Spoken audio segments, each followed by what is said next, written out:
He ate like a man who had stopped believing food was real, both hands shaking, head down, silent. Eleanor Hayes watched from across the table and felt something she hadn't felt in 2 years of widowhood, not pity. Something colder. Something that looked like recognition. If you're moved by this story of survival and second chances, subscribe to this channel and follow along until the very end. And drop a comment telling me what city you're watching from. I want to see how far this story travels. The summer of 1883 came in hard and mean across the Colorado Rockies, and it didn't apologize to anybody. Eleanor Hayes had been awake since before dawn, same as every morning since Samuel died, because sleep past 4 a.m. felt like surrender, and surrender was a thing she couldn't afford. Not with 32 head of cattle to move before the creek flooded again. Not with a barn roof that leaked in 2 places, and a well rope that had frayed down to the last few strands of useful fiber. Not with a property line dispute that Judge Harlan Moss kept delaying for reasons she understood perfectly well and couldn't prove to anyone. She was hauling water from the creek when she heard the barn door. Not the wind. The wind she knew. The wind had a particular rhythm on her property. It came from the northwest, curled around the big ponderosa at the ridge line, and hit the barn at an angle that made the north-facing door rattle twice before settling. This sound was different, deliberate, slow. Eleanor set the bucket down without spilling a drop. She walked to the barn, the way she walked everywhere, without hurry, without theater. She picked up the pitchfork from where it leaned against the fence post, not because she planned to use it, but because a woman alone on 40 acres of Colorado mountain land did not go toward unfamiliar sounds without something in her hands. She pushed the barn door open. The man was on his knees in the straw beside her bay mare, and he had both hands raised, not in surrender, but in a kind of exhausted offering, like a man who had been surrendering to things for so long, the gesture had become automatic. "Ma'am," he said.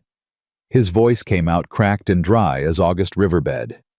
"I ain't here to steal. I just need—" He stopped, swallowed like it cost him something. "I need to not die in this barn." Eleanor looked at him. His boots were split open at the toe on the left foot, the leather curled back like a wound. His shirt had been torn and retied so many times that it was essentially a collection of knots holding each other together. His face was burned red from sun exposure and cracked at the lips, and there was a particular quality to his eyes, not dangerous, not crazy.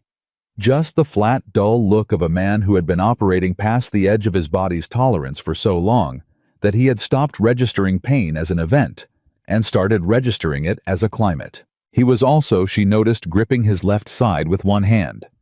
Not dramatically, not pressing hard, just resting his hand against his ribs the way you'd hold a loose fence rail steadily, quietly, like if you let go, it might fall apart. "How long?" she said. He blinked. "Ma'am?" "How long since you ate?" It wasn't a question. She could see the answer in the way his collarbones pressed against his shirt, in the slight tremor in his raised hands, in the fact that he was still on his knees, not because he was being respectful, but because getting up required calories he no longer possessed.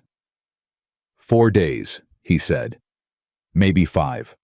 I lost a day somewhere up near Spruce Ridge." Eleanor studied him for another long moment. She was not a soft woman. She had not been soft even before Samuel died. Soft didn't last long on the frontier, and she'd known that coming out from Ohio 12 years ago with nothing but a trunk and a new husband and a stubbornness that her mother had called a character flaw, and that Eleanor had decided to reclassify as an adaptive trait.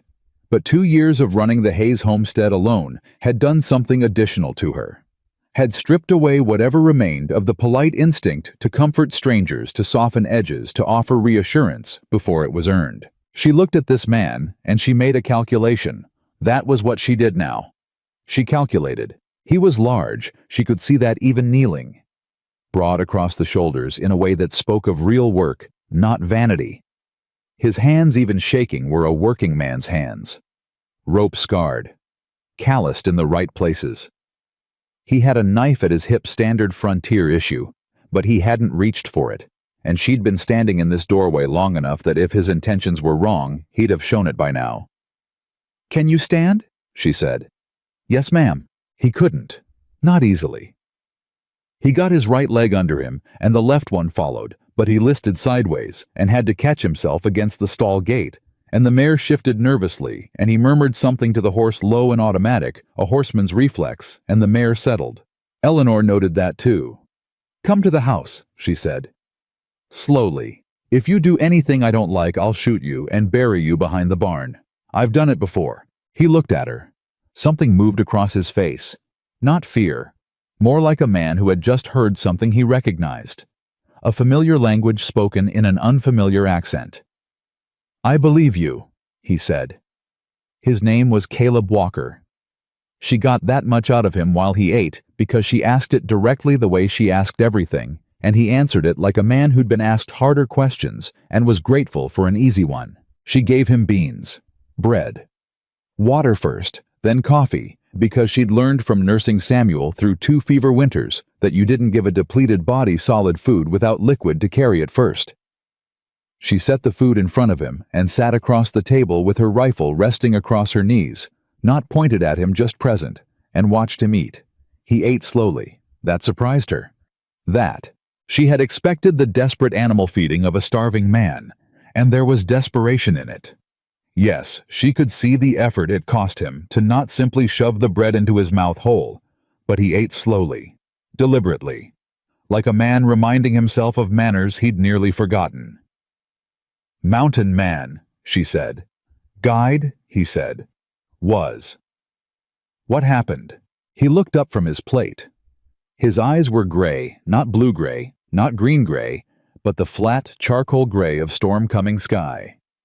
"Lost a group up near the pass last winter. 7 men. I got 4 of them out. And 3 didn't make it." "No, ma'am." "Was it your fault?" He didn't flinch. She respected that. Most men flinched at a question like that out of guilt or pride or both. "Some of it," he said. "Enough of it." Eleanor looked at him. "And since then, you've been doing what exactly? Wandering the mountains, eating pine bark and hoping for the best." Something that wasn't quite a smile crossed his face and disappeared immediately. "I had a camp, trapping, but the spring flood took most everything. Been moving since." "Moving toward what?" "I didn't have a toward," he said. "I was just moving away from the campsite. Seemed important to not stay in the same place." Eleanor understood that perfectly.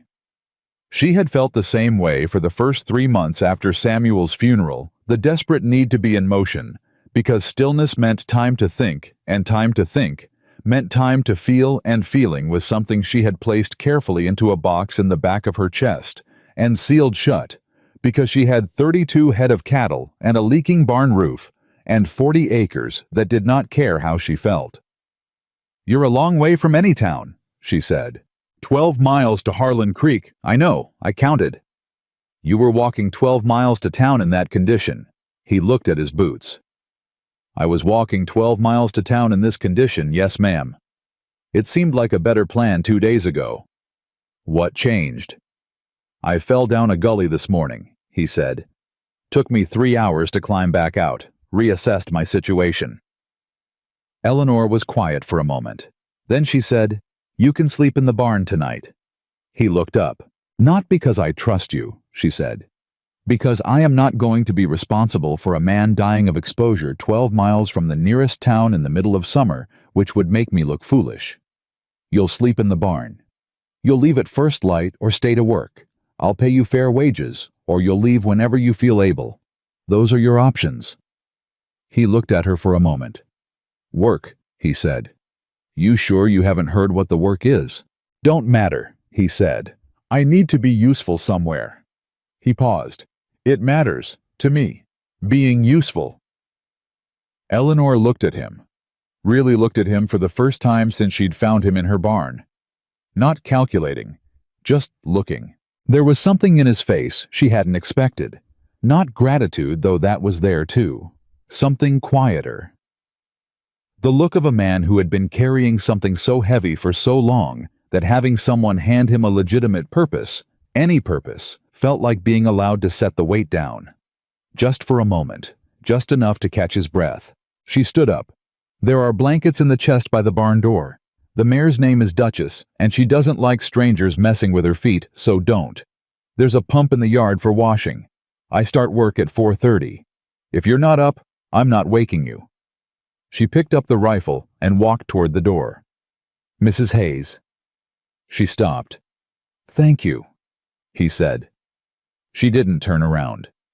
"Eat the rest of that bread. You'll need it." Dear. By the end of the first week, Eleanor had adjusted to the sound of him. She hadn't expected to. She had lived alone for 2 years long enough that every creak of the floorboards had become familiar, that she knew exactly which sound meant wind and which meant something she needed to investigate. Adding another human presence to the property had felt like adding a foreign element, something that would grate against the established rhythm of her days. But Caleb Walker was, she discovered, extraordinarily quiet. Not quiet the way some men were quiet, the performative silence of men who wanted to be noticed for their stoicism. Quiet in a functional way. He didn't announce himself. He didn't make conversation for the sake of filling silence. When he spoke, he had something to say. When he didn't have something to say, he didn't speak. She found it restful in a way she hadn't found anything restful in a long time. He was good with the cattle. Better than she'd expected, she'd hired him, half-skeptically filing the decision under desperate necessity rather than sound judgment. But he moved around the herd with an ease that spoke of deep familiarity, and the animals responded to him. He had a particular way of approaching a nervous steer, slow, diagonal, not direct, that calmed the animal before he'd laid a hand on it. "You grew up with cattle?" she asked on the third day watching him work. "Horses mostly. My father's ranch was horse country." He didn't look up from what he was doing, checking the back fence line for soft posts. "But cattle's not so different." "Where's the ranch now?" "Sold it when I was 20. Father died. Mother went back to her family in Kentucky." He tested a post, found it solid, moved on. "I didn't want to be a rancher." "What did you want to be?" "Didn't know yet." A pause. "Ended up a guide because I was better at mountains than most things. And now..." He stopped, looked at the fence post for a moment. "Now I'm checking fence posts on a widow woman's property in Colorado," he said. "I'll let you know what I think of it once I've been doing it long enough to form an opinion." Eleanor pressed her lips together against something that was not a smile, because she had decided not to smile at him, and went back to the house. Tche. On the 9th day, she found him at Samuel's grave. She came around the corner of the barn and stopped. He was standing in front of the wooden marker, not kneeling, not dramatic, just standing. His hat was off, and in his hands turning slowly by the brim, which was what his hands did when he was thinking. She waited. After a moment, he said without turning, "I didn't know where it was until this morning. I'm sorry if..." "It's all right," she said. He turned then. His face was carefully composed, the expression of a man who had decided not to ask the questions he was thinking. "His name was Samuel," she said, because the marker said Samuel Hayes, and she wasn't explaining anything, she was just stating a fact. "He died of diphtheria, February of '81, 6 days from when he fell sick to when he was gone." Caleb was quiet. "He was a good man," she said. "Not a brilliant one. Not exciting or remarkable. He was solid. He was steady. He did what he said he'd do." She looked at the marker. "That's rarer than people seem to understand." "Yes, ma'am," Caleb said. "It is." "Do you have someone?" she said. "Somewhere?" "No." No hesitation. "I did once." She decided a man who spent 8 months a year in the mountains wasn't a man she wanted to build a life with. She wasn't wrong. Eleanor looked at him. "Does it still hurt?" He considered the question seriously, which she appreciated. "Not like it used to," he said. "It's more like a scar. You know it's there. You don't feel it unless something presses on it." Eleanor nodded. She understood exactly what that felt like. "The barn roof leaks in 2 places," she said. "Northwest corner and above the stall gate. I haven't been able to get up there to fix it. I don't trust the ladder." He put his hat back on. "I'll look at it this afternoon." "Good." She started back toward the house. "And Mr. Walker." Caleb. "The coffee's on," she said. "If you want a cup before you start." She didn't look back. But she heard his footsteps follow her toward the house, and she found herself thinking that the property felt different with him on it. Not safer exactly. She was not a woman who required safety from another person. But different. The way a room felt different when there was a fire in it, not warmer necessarily, just less empty.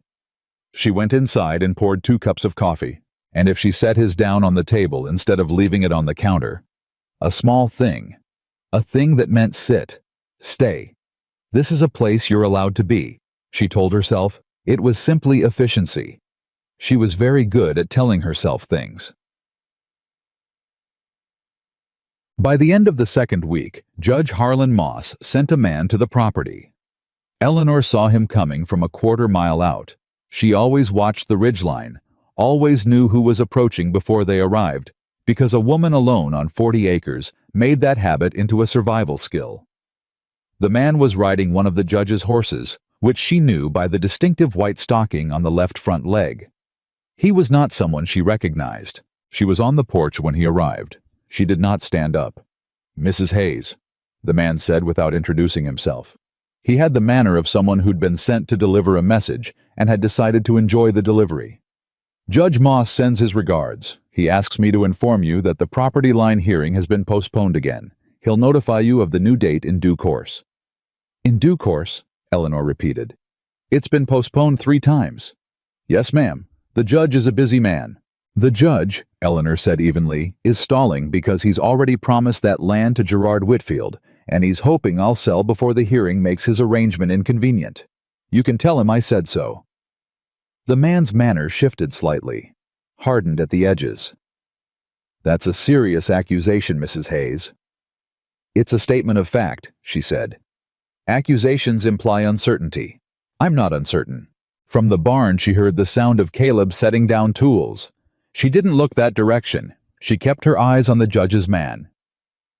"The judge also asks," the man said, and his voice had taken on a different quality, now softer, with a particular kind of softness that was its own kind of pressure. "Whether you've given any more thought to his offer. For the property. He's prepared to be generous." "I gave it exactly the thought it deserved," Eleanor said. Which was none. The man looked at her for a long moment. Then his eyes moved past her to the barn, to the figure that had appeared in the doorway. Caleb didn't say anything. He just stood in the barn doorway with his arms crossed, and that flat, gray-eyed stillness that Eleanor was beginning to understand was not absence of emotion, but the opposite emotion compressed down to a point of such density that it simply registered as weight. The man looked at Caleb. Caleb looked back. "You've got help," the judge's man said. His tone had shifted again, recalibrated. "Didn't know you had hired help, Mrs. Hayes." "There are many things you don't know about my property," Eleanor said. "I'd suggest keeping that in mind." The man turned his horse without another word and rode back the way he'd come. Eleanor watched him go. After a moment, Caleb walked up from the barn. He stood beside the porch steps and looked at the retreating rider. "Property dispute," he said. "Judge wants my land. Has for 2 years. He's been finding ways to delay the hearing while he works out how to take it from me legally." "Can he?" "Not if the hearing happens fairly," she said. "Samuel's deed is solid. The survey is clear. But Harlan Moss has been a judge in this county for 11 years and has made a great many friends by being useful to powerful men." Caleb was quiet for a moment. "You need a lawyer." "I need many things," Eleanor said. "Most of them cost money I'm managing carefully." "I know a man in Denver," he said. "Honest one, or was when I knew him 8 years ago. Land law mostly." Eleanor looked at him. "Why would you know a lawyer in Denver?" "One of the men I got out of the mountains, the 4 who made it his brother, was a lawyer. He stayed grateful." Caleb paused. "That's worth something. Maybe." Eleanor looked at him for a long, level moment. "Write him," she said finally. "If you think it's worth the paper." Caleb nodded. He went back to the barn, and Eleanor stayed on the porch long after the dust from the judge's rider had settled, thinking about the word worth, what it meant, who had it, how it was measured, and how strange it was that in 2 years of managing everything alone, not one person had offered her anything practical, anything she could actually use. Just sympathy. Just the slow shake of heads. Just the implication, never quite stated, that a woman alone on 40 acres in the mountains was a problem waiting to happen, and eventually she'd see reason and sell. Caleb Walker had been on her property for 14 days, and already he'd offered her the only useful thing anyone had in 2 years. She went inside. She poured herself a cup of coffee that had gone cold. She drank it anyway, because it was there, because it was real, because she was a woman who dealt with what was in front of her, and what was in front of her was a cold cup of coffee and 40 acres of Colorado mountain land, and a man in her barn who had shown up half dead and turned in 2 weeks into something she hadn't expected. Something that felt dangerously like an asset. She told herself that was all it was. She was very, very good at telling herself things. The letter went out on a Tuesday. Caleb had written it himself at the kitchen table after supper, while Eleanor washed dishes with her back to him and pretended not to notice what he was doing. His handwriting was better than she'd expected, not elegant, but clear.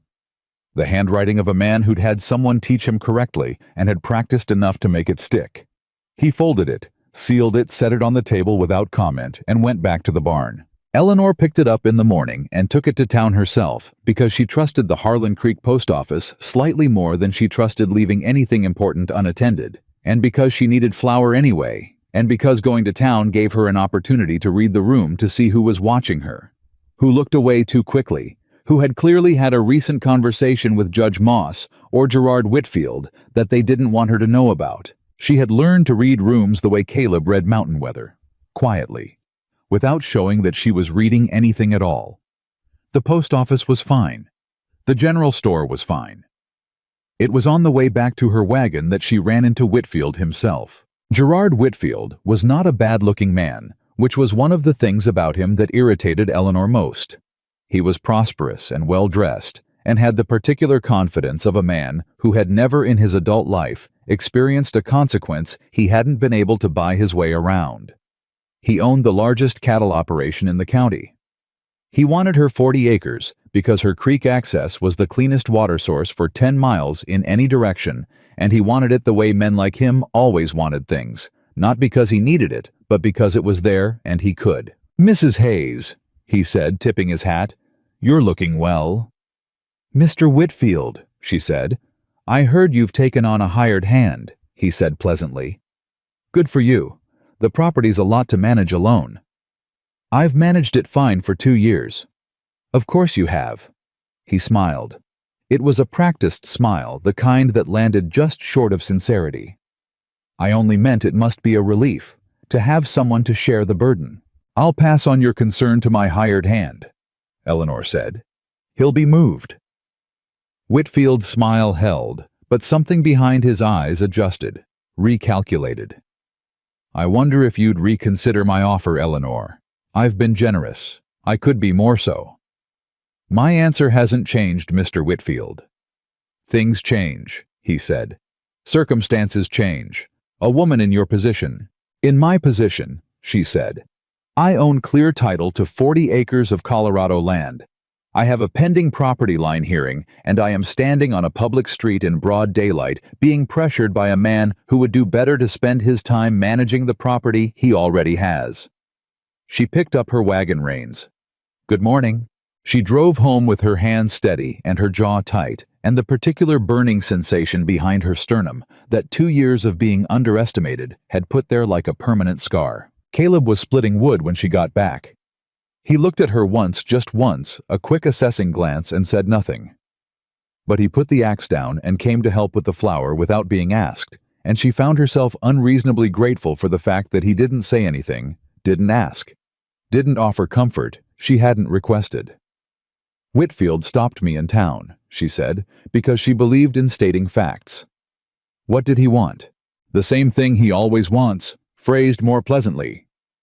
Caleb lifted the flour sack without apparent effort and carried it toward the house. "What did you say?" "What I always say."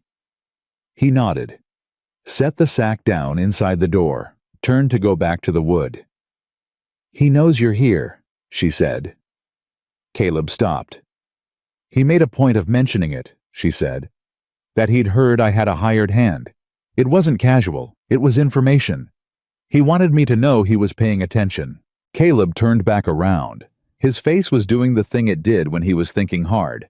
Very still, very neutral, all the processing happening somewhere she couldn't see. "You think that changes his approach?" "I think it changes his timeline," Eleanor said. "Men like Whitfield don't like new variables. They prefer situations they've already mapped out. You being here." She paused. "It complicates his map." "That bother you?" She looked at him. "Complicating Gerard Whitfield's map is the closest thing I've had to entertainment in 2 years. No, it does not bother me." Something crossed Caleb's face. That almost, not quite a smile. Gone before she could name it. He went back to the wood. Eleanor went inside and started on supper, and tried very hard not to notice that having someone to tell things to felt entirely different from simply knowing them alone. She mostly succeeded. The routine built itself the way all necessary things built themselves, not by plan, but by repetition, becoming expectation, becoming need. Caleb was up before 4 every morning. Eleanor knew this because she was up at 4 herself, and every morning when she came out of the house, he had already started whatever the first task of the day was: feeding the stock, checking the fence line, hauling water from the creek when the pump pressure was low. He never explained why he was up that early. She never asked. It was enough that he was. They worked side by side most mornings without speaking, and Eleanor noticed that the silences between them were becoming a different quality of silence. Less the silence of strangers avoiding presumption, and more the silence of two people who had run out of need to fill the air. She noticed this, the way she noticed things she had decided not to examine too closely at an angle, from the corner of her attention. On the 17th day, Caleb's ribs gave him trouble. He didn't say so.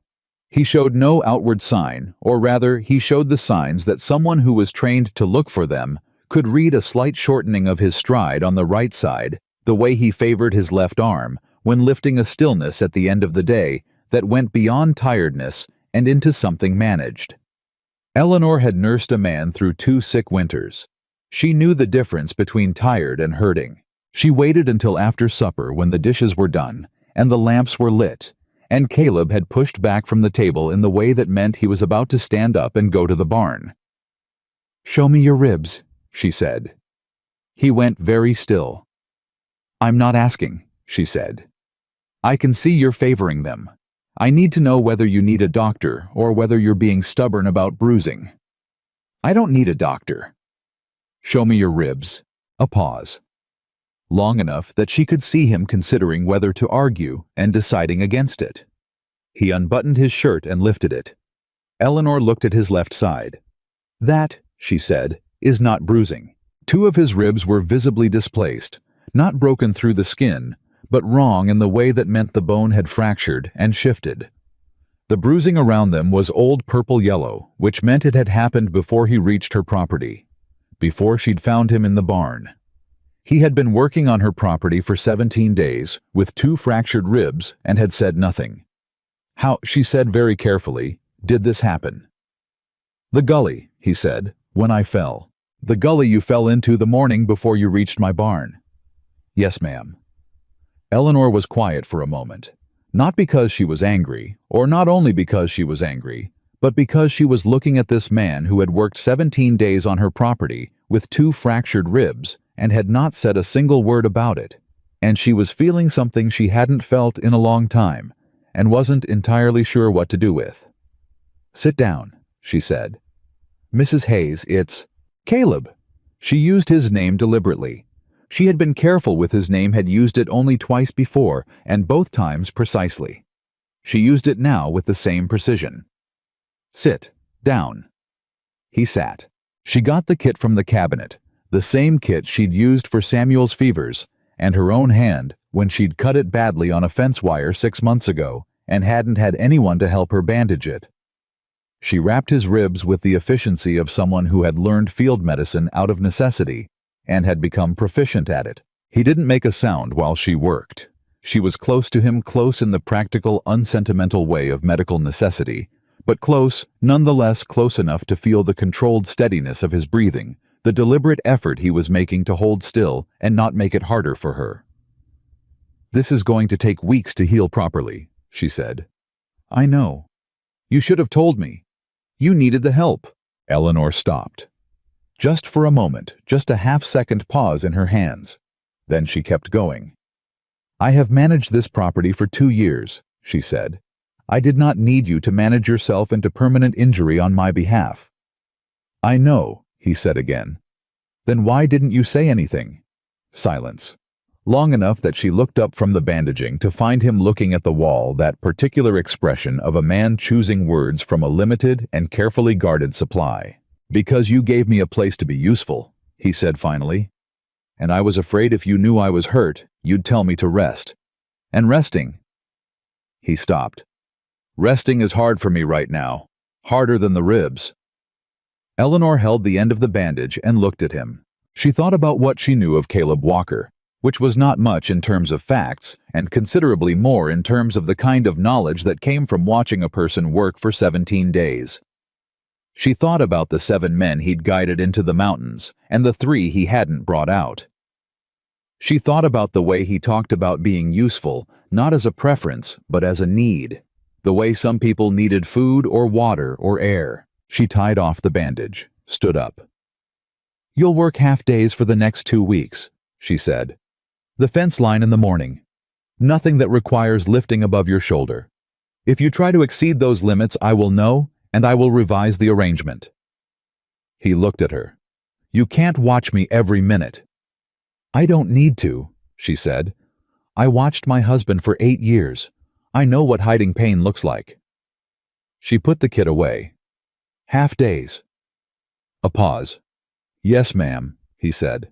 She went to bed, and if she lay awake longer than usual, thinking not about the property line or Gerard Whitfield or the leaking barn roof, but about a man who had worked 17 days with fractured ribs because he was afraid of being told to stop.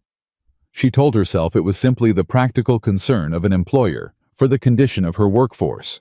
She believed it almost completely. The reply from the Denver lawyer came 3 weeks later, and it was better than either of them had expected. Eleanor read it twice at the kitchen table, while Caleb stood near the door, hat in hand, waiting.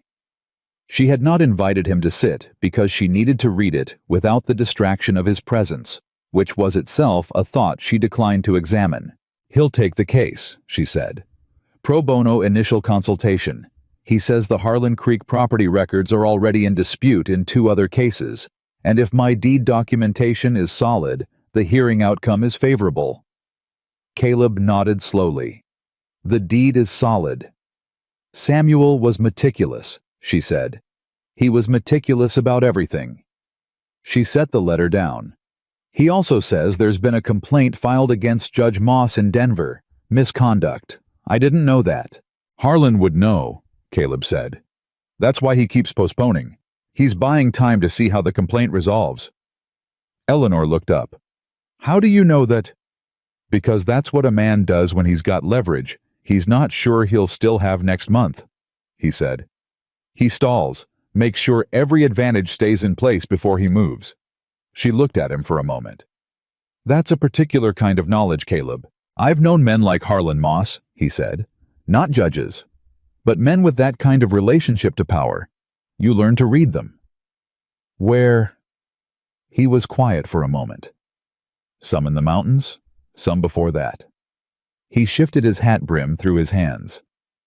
"My father did business with men like that once. Didn't end well for him." It was the most he'd said about his past in 3 weeks.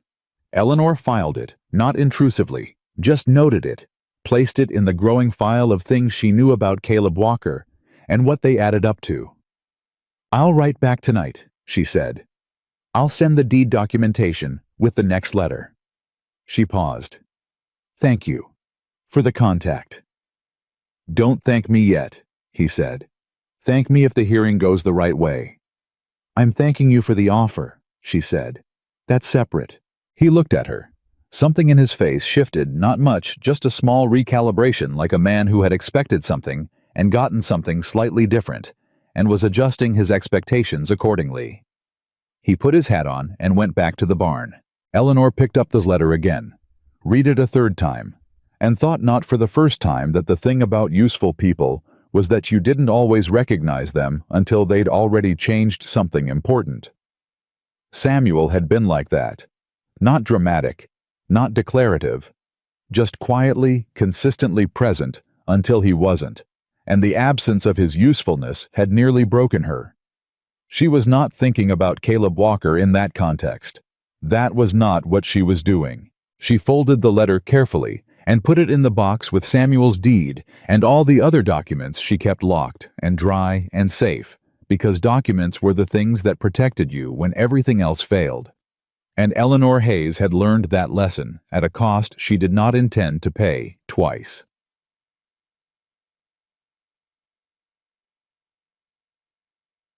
It was the 1st of August when the horse came back without its rider.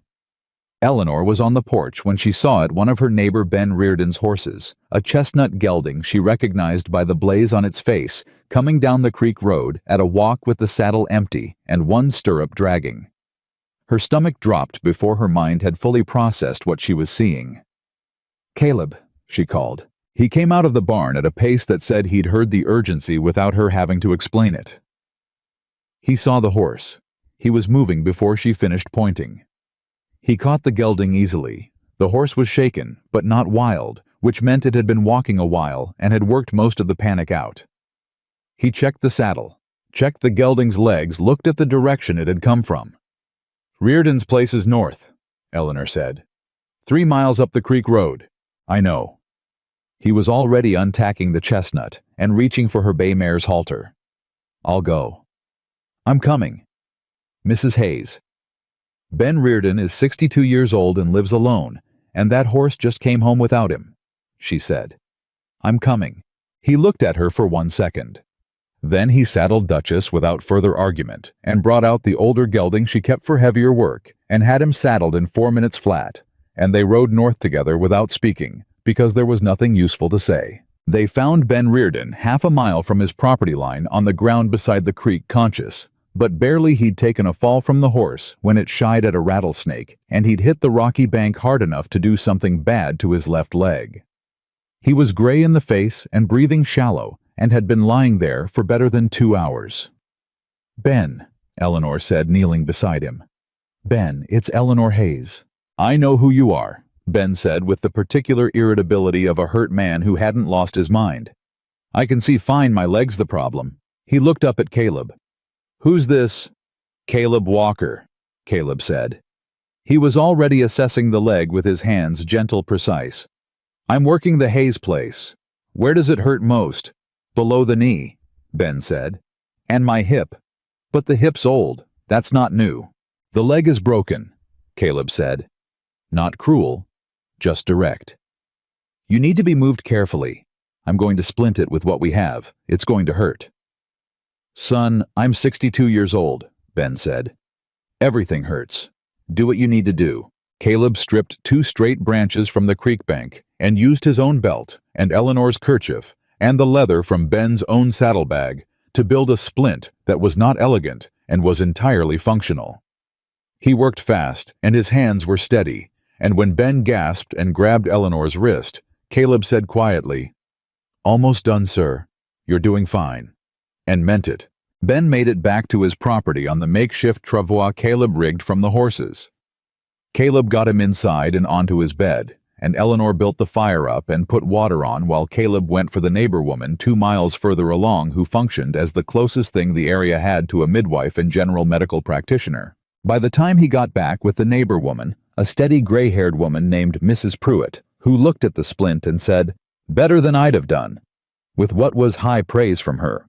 The crisis had shifted from emergency to management, and Eleanor and Caleb stood in Ben Reardon's yard in the last of the afternoon light, and Eleanor realized her hands were shaking. She noticed it and stopped them, gripped her own elbows and stilled herself by main force of will. "You're all right," Caleb said quietly. I know I'm all right, she said. I'm not shaking from fear. I know. He didn't elaborate on what he thought she was shaking from. Just stood beside her, not close enough to intrude, close enough to be present. He's going to be fine. Mrs. Pruitt knows what she's doing. He's been my neighbor for 6 years, Eleanor said. He brought food when Samuel died. He came himself, didn't send his hands. She stopped. He's a good man. Yes, Caleb said. He is. Silence.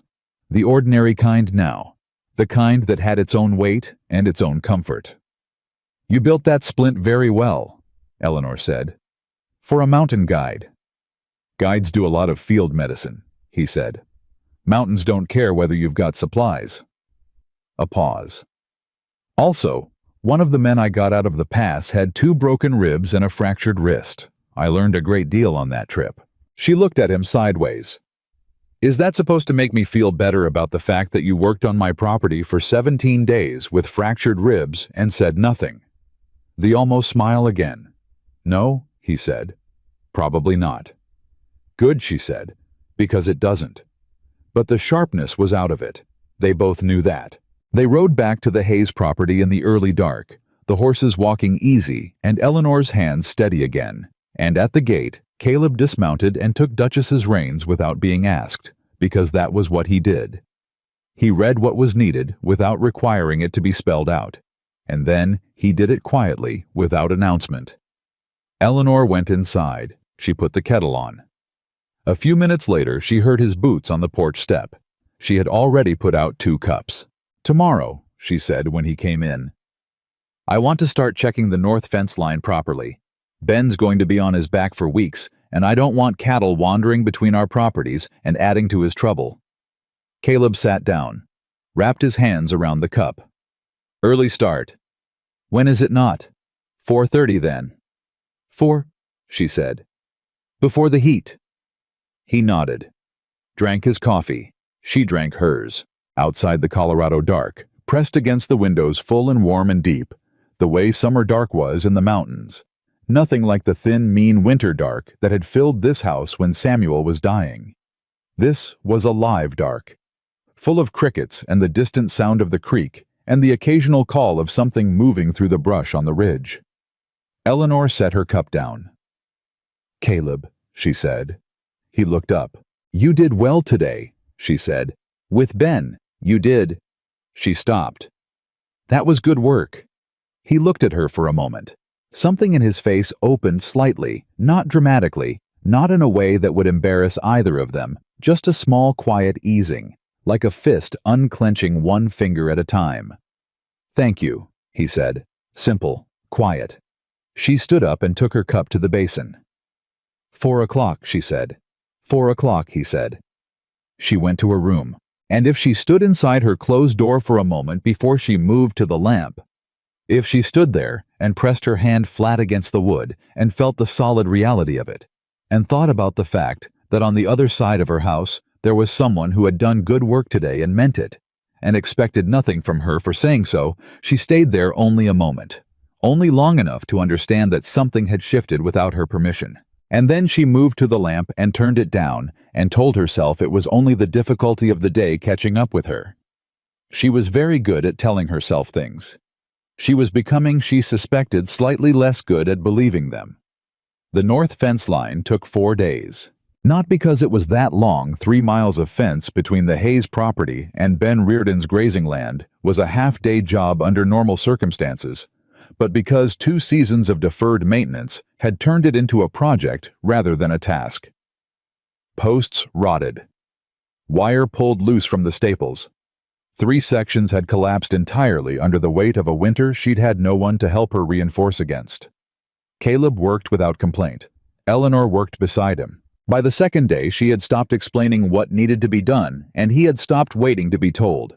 They moved along the fence line with a rhythm that had developed without discussion, each reading what the next section needed before they reached it, adjusting, dividing the work without debate. It was on the 3rd day that Eleanor made a mistake. Not a bad mistake, not a dangerous one.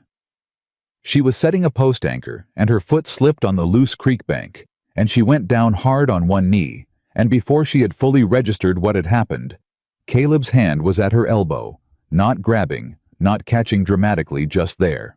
Steady, present. She stood up on her own.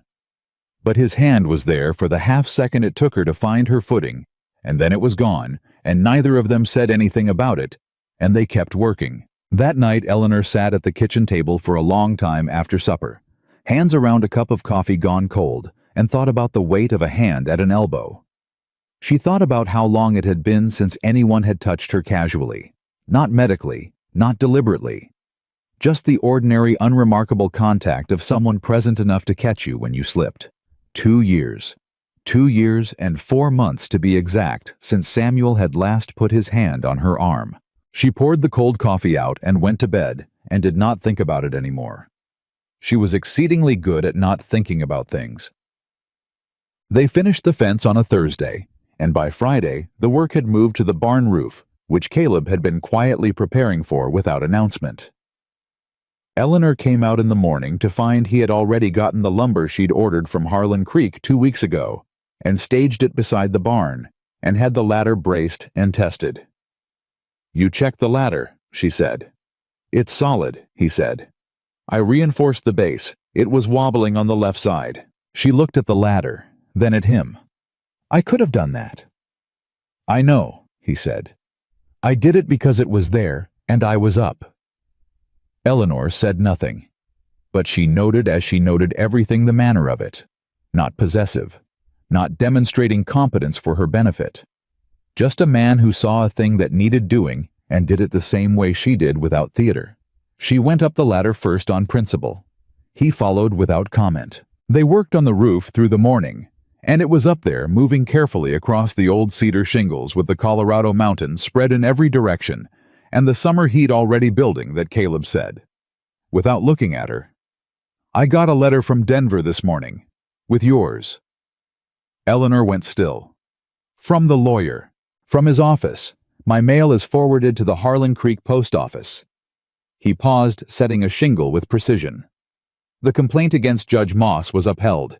He's been placed under formal review by the Territorial Judicial Board." Eleanor set down the hammer she was holding, very carefully. "That's—" She stopped, recalibrated. Notice went out 2 days ago, effective immediately. He's not permitted to hear any case with active conflict of interest allegations pending the review." Caleb looked at her then. "Your property hearing qualifies." "The hearing will be reassigned," Eleanor said, "to a different judge. One Moss hasn't had 11 years to cultivate." He turned back to the shingle. "You should write to the Denver lawyer today." Eleanor sat on the barn roof in the August heat and felt something she had not felt in 2 years, and was so unfamiliar with that, it took her a moment to identify it. Relief. Real relief. Not the functional, managed relief of a crisis averted, but something deeper. The physical loosening of something that had been clenched in her chest for so long she had stopped noticing the tension, and started thinking the tightness was just how her chest felt. "Eleanor," Caleb said. She realized she hadn't spoken. "I'm all right," she said. "I know you are." He handed her the next shingle without making the moment larger than it was. "Keep moving. We'll lose the good light." She took the shingle, went back to work, but she was aware in a way she hadn't been before of the distance between them on the roof, 4 feet, maybe 5, and the fact that it felt both exactly right and slightly too far. And that was a thought she filed and locked and placed firmly in the box at the back of her chest, beside everything else she was managing carefully. Chuck. She wrote the letter to Denver that evening. Caleb sat across the table and drank coffee while she wrote, and he didn't read over her shoulder, and he didn't offer to help, and the comfortable ordinariness of his presence while she worked was something she was rapidly losing the ability to pretend she didn't notice. She sealed the letter and set it down. "There's something I should tell you," she said. He looked up. "When Samuel was sick, she said there were people in town who thought I should sell, before he died, while he was still ill. Men who came to the property and spoke to me about realistic expectations and practical decisions, while my husband was dying 20 feet away." She looked at the letter in her hands. Whitfield was one of them. He didn't come himself. He sent a representative, which I found more insulting than if he'd come himself. Caleb said nothing, waiting. I didn't sell, she said. Obviously.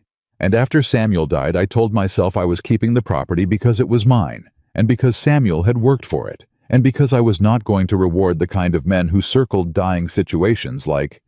She stopped. But the truth is more complicated than that. It usually is, Caleb said. I kept it because if I let it go, I didn't know what was left, she said. The ranch was what I did. It was what I was for out here. If I sold and went back to Ohio, or wherever I was supposed to go, I would have been... She paused. I would have been just a widow. Just a woman whose situation had not worked out. Caleb put his cup down. His voice when he spoke was quiet and entirely without performance. And now... Eleanor looked at him. Now it's mine, she said. Not because I have nothing else, because I chose it. There's a difference. He looked at her for a long moment. Yes, he said, there is. The lamplight between them was steady and warm. I thought you should know that, Eleanor said. Why the land matters, what the hearing means. She stood up. Good night, Caleb. Good night, he said. She went to her room and sat on the edge of her bed and pressed both hands flat on her knees and breathed slowly, deliberately, the way she breathed through anything that required steadiness, and thought about the fact that she had just told Caleb Walker something she had never told anyone.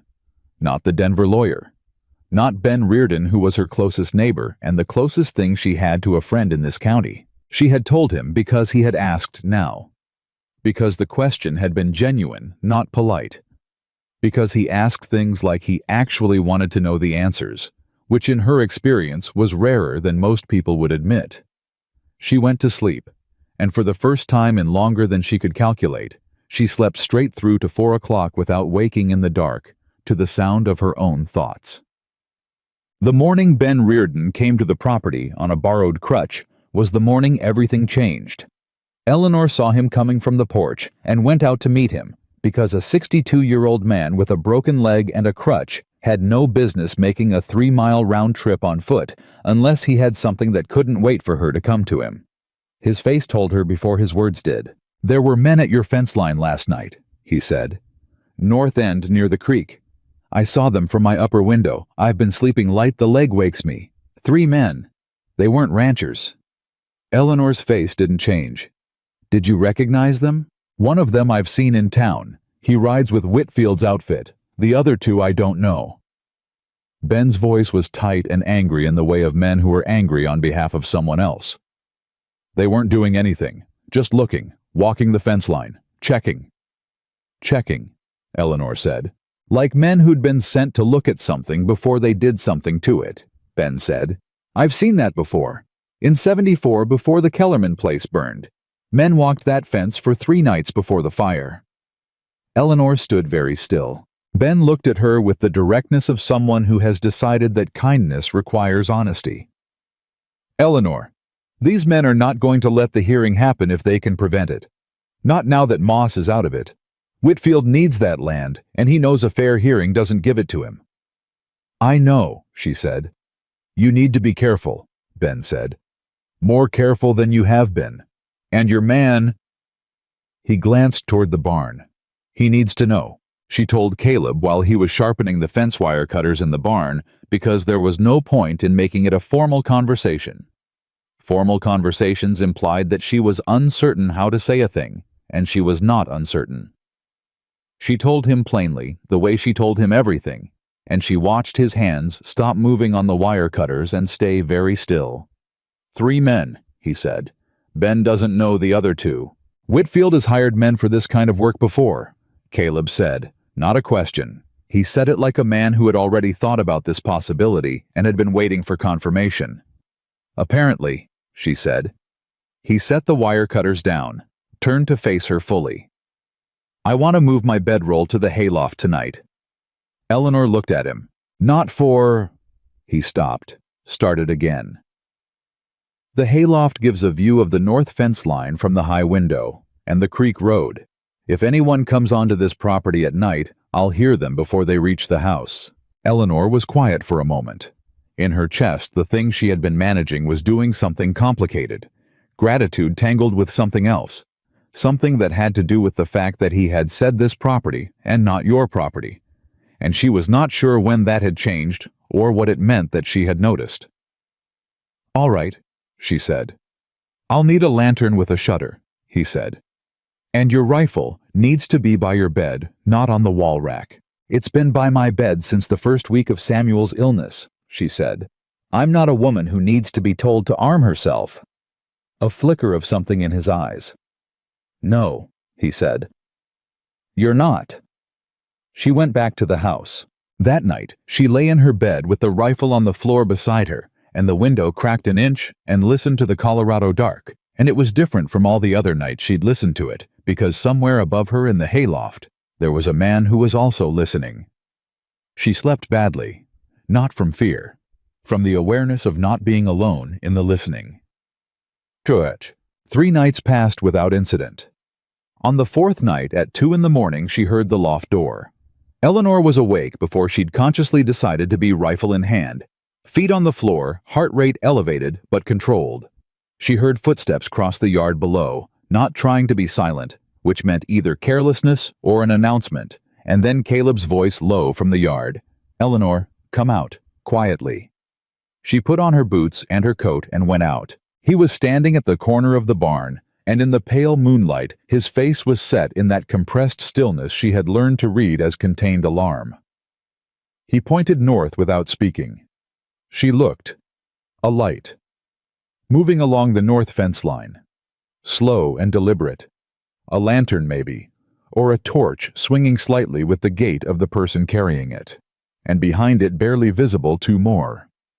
"They're walking the fence again," she said. "They're not walking," Caleb said quietly. "Look at the second one, his hands." She looked. The second figure was doing something, stopping, bending, working at something at ground level. "Wire cutters," Caleb said. Eleanor's grip tightened on the rifle. "They're cutting the north fence," he said. "If the fence is down at the creek crossing, your cattle will move onto Reardon's land by morning. It won't look like sabotage, it'll look like poor maintenance. When Whitfield's men report it, and they will, it becomes evidence that you can't manage the property. For a judge reviewing the case for the first time, it plants doubt." Eleanor understood immediately.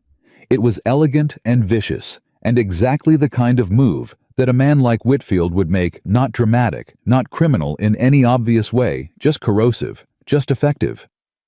"I'm going up there," she said. "We," Caleb said. She looked at him. "Eleanor." His voice was quiet and very level. 3 men. In the dark. You're a good shot. And you're not afraid. And neither of those things changes the arithmetic." She held his gaze for a moment. Then she nodded. They went up the creek road together, and the night felt different with him beside her, not safer in the way she had always distrusted, not the safety of someone covering her weakness, but the safety of doubled arithmetic. 2 sets of eyes. 2 sets of hands. 2 people who had both, in their separate histories, been alone in situations that required more than one person, and had survived them, and knew exactly what the alternative felt like. The 3 men didn't see them coming. Caleb moved wide to the left, and Eleanor went straight up the road, and the first man turned and brought his lantern up and said, "Who's?" And Eleanor said, "Get off my land."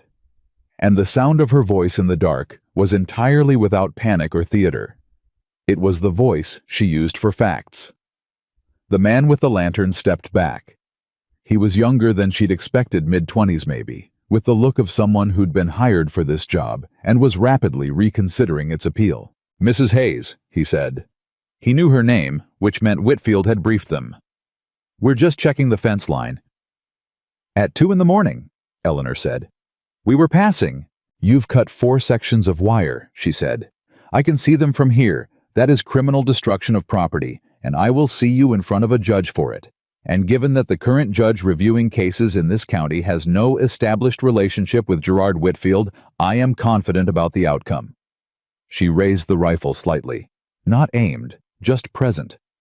"Get off my land. Take your wire cutters. Don't come back."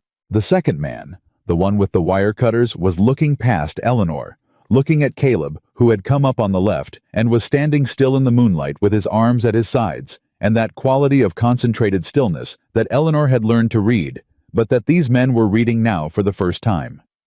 She watched the second man make a decision. He dropped the wire cutters. The sound of them hitting the rocky ground was loud and very final. "Whitfield won't be happy," the first man said. He was trying to recover something, dignity maybe, or the appearance of purpose. "Whitfield," Eleanor said, "is not the person you should be worrying about tonight." The third man, who had not spoken at all, turned and walked back the way they'd come.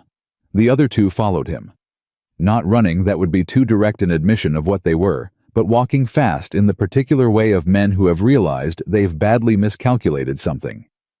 Eleanor didn't move until she couldn't hear their footsteps anymore. Then she lowered the rifle and stood in the dark for a moment, and felt the night settle back around her. The crickets had gone silent during the confrontation. Now slowly they started up again. The creek moved over its stones.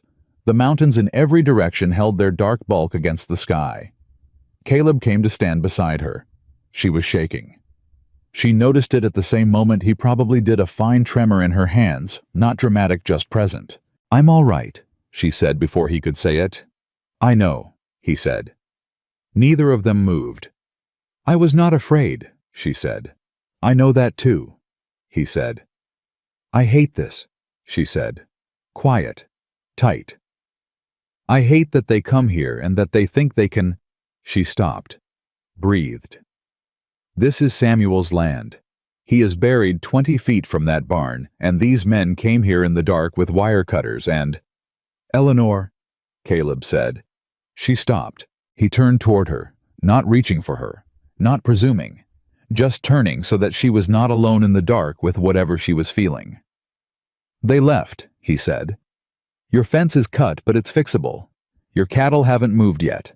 By morning we'll have the wire repaired, and there will be nothing to show for this except 3 men with a story they can't tell Whitfield without admitting they failed." She breathed. "You're right," she said. "I know." She almost laughed. The almost laugh surprised her, surprised him too, from the slight shift in his expression. "Don't get smug," she said. "I wouldn't dare," he said. They walked back down the creek road together, and they repaired the wire by lantern light. All 4 cut sections working side by side, saying very little. And when they were done, Eleanor set down her fence pliers and looked at the repaired line in the pale pre-dawn light and felt something crystallize inside her. This was hers. All of it. The fence and the cattle and the barn and Samuel's grave and the leaking roof now repaired, and the letter to Denver now sent, and the north fence line now standing. And Caleb Walker, who had slept in her hayloft to watch her fence line, and had walked up a dark road with her at 2 in the morning, not to protect her, but to balance the arithmetic. That was different. She had been protected before in the way that was really about the protector's need to feel important. This was different. This was simply someone who showed up. She picked up the lantern and turned toward the house. "Thank you," she said. Simply. Without qualification. Caleb gathered the tools. "We should get the cattle checked before first light," he said. "Make sure none of them found the gap before we repaired it." "I'll saddle up," she said. "I'll get the wire count," he said, and they went back to work because that was what they did, and because the Colorado dark was beginning to soften at its eastern edges into the first pale suggestion of morning, and because there were cattle to check and a property to run and a hearing coming that Eleanor Hayes intended to win. She intended to win everything now. She wasn't sure exactly when that had changed from determination into something that felt more like certainty. But she thought, without allowing herself to think it too directly, that it had something to do with the weight of a hand at an elbow, and a man in a hayloft, and wire repaired by lantern light at 3 in the morning, by 2 people who had both in their separate histories been alone in the dark, and were not anymore. The report came from Ben Reardon on a Monday. He sent it by way of his ranch hand, a boy of 16 named Tommy, who arrived at the Hayes property at a hard gallop and was already talking before he'd fully stopped his horse. Eleanor came off the porch, and Caleb came out of the barn, and they both stood in the yard listening to Tommy deliver Ben's message in the breathless, urgent way of someone who understood the stakes, even if he didn't understand all the details. The hearing had been scheduled. 30 days out. New judge, a man named Aldrich out of Denver with a reputation for running a clean courtroom and a notable lack of patience for procedural delays.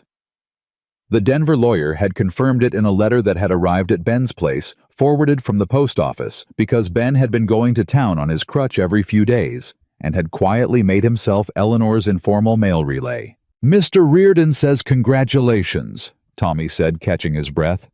"And he says to tell you the judge is a fair one. He's heard of him." Eleanor stood in the yard and let the information settle. 30 days. A real hearing.